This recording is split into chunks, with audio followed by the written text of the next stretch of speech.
پیارے کسان ساتھیوں، آج میں آپ سے برسیم کے بارے میں بات کروں گا اور برسیم کی اہمیت زمینوں کے لیے، جانوروں کے لیے اور اس پہ لگنے والے جو مختلف بیماریاں ہیں، خاص طور پہ اکھاڑ کی جو اس کی روٹ، جو اس کی جو جڑ ہوتی ہے، اس پہ جو بیماری اثر کرتی ہے، اکھیڑ کی بیماری، اور اس کا انسداد کس طریقے سے کیا جا سکتا ہے۔ تو برسیم موسم سرما کے چارہ جات میں بڑی اہمیت کا حامل چارہ ہے۔ برسیم کا چارہ پنجاب اور دیگر صوبوں میں آبپاش علاقوں میں وسیع رقبے پر کاشت کیا جاتا ہے۔ برسیم کے سبزہ چار میں لحمیات تقریباً 18% اور دوسری غذائی اجزاء بھی مناسب مقدار میں پائے جاتے ہیں۔ برسیم کے جڑوں میں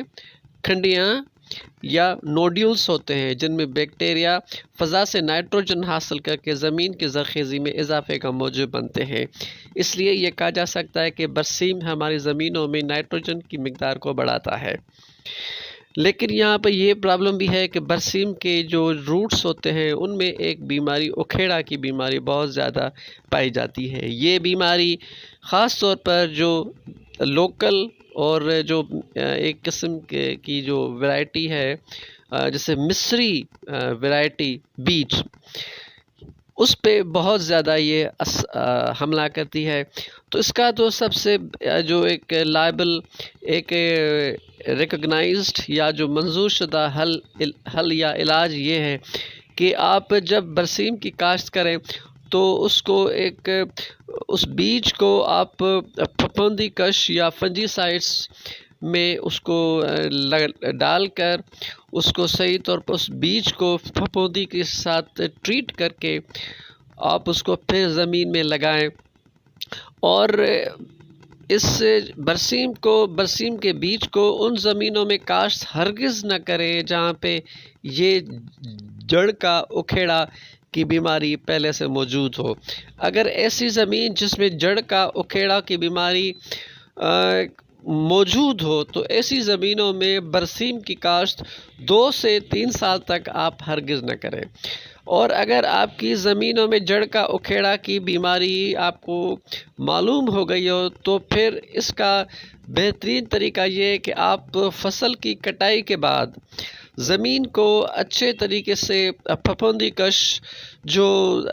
ادویات ہیں اس کا آپ کو اس پہ اسپرے کرنا ہے، تاکہ پھپھوندی کے جو اثرات ہیں برسیم کی وجہ جو برسیم کی کاشت پہ ہوئے تو وہ مکمل طور پر ختم ہو جائیں۔ باقی یہ ہوتا ہے کہ چونکہ برسیم ہم جانوروں کو کھلاتے ہیں تو اس لیے یہ عموماً ریکمینڈ کیا جاتا ہے کہ اس پہ کسی قسم کی پھپھوندی کا اسپرے نہ کیا جائے، کیونکہ اس سے جو جانوروں میں بیماریاں یا جو جانوروں میں زہر کا پھیلاؤ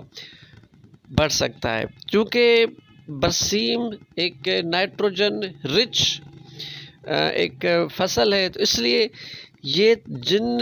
دودھیل جو جانور ہوتے ہیں ان کو کھلایا جائے تو ان میں ان کا جو دودھ کی جو پیداوار ہے وہ بڑھ جاتی ہے۔ تو اس لیے یہ ریکمینڈ کیا جاتا ہے کہ ایسی زمینیں یا ایسی علاقے جہاں پہ اس جڑ کے اکھیڑوں کی بیماری کے جراثیم موجود ہوں ان میں برسیم کی کاشت نہ کی جائے۔ کسان ساتھیوں، اب اگر آپ نے زمین میں برسیم کاشت کر لی ہے اور اس میں بیماری ظاہر ہو گئی ہو تو ایسی صورت میں کیا احتیاطی تدابیر اپنائی جائیں؟ برسیم کو کاشت کے بعد مناسب وقفوں سے مناسب مقدار میں پانی لگایا جائے، کیونکہ ضرورت سے زیادہ اور بھرپور آبپاشی زمینی رطوبت کو بڑھا دیتی ہے، جس سے زمین میں موجود جراثیم کی قوت نما بڑھ جاتی ہے۔ اس طرح بیماری کا حملہ زیادہ تیزی سے پھیلتا ہے۔ دوسری اہم بات یہ ہے کہ اگر فصل کو قد درمیانہ ہو اور بیماری کی شدت میں اضافہ ہو رہا ہو تو فصل کو فوراً کاٹ لیا جائے تاکہ بیماری کے مواد کو بڑھنے سے روکا جا سکے۔ تیسری اہم بات یہ ہے کہ برسیم کی فصل کو ہر کٹائی پر کھاد دینے کی ضرورت نہیں ہوتی، خاص طور پر ان حالات میں جب کہ بیماری مختلف حصوں میں پھیل چکی ہو۔ چوتھی اہم بات یہ ہے کہ فصل کی ہر کٹائی مناسب وقفوں پر کی جائے تاکہ زمین میں موجود جراثیم کو بڑھنے کا موقع نہ ملے۔ 5ویں اور آخری بات یہ کہ برسیم کی آخری کٹائی کے بعد فوراً کھیت میں ہل چلا کر باقی ماندہ حصوں کو اکٹھا کر کے تلف کر دیں اور زیادہ متاثرہ کھیتوں میں جوار کی کاشت کی جائے تاکہ برسیم کی اکھیڑ کی بیماری کے مواد کو جوار کے مڈھوں میں موجود زہریلے تیزاب یعنی ہائیڈروساؤنگ سے تلف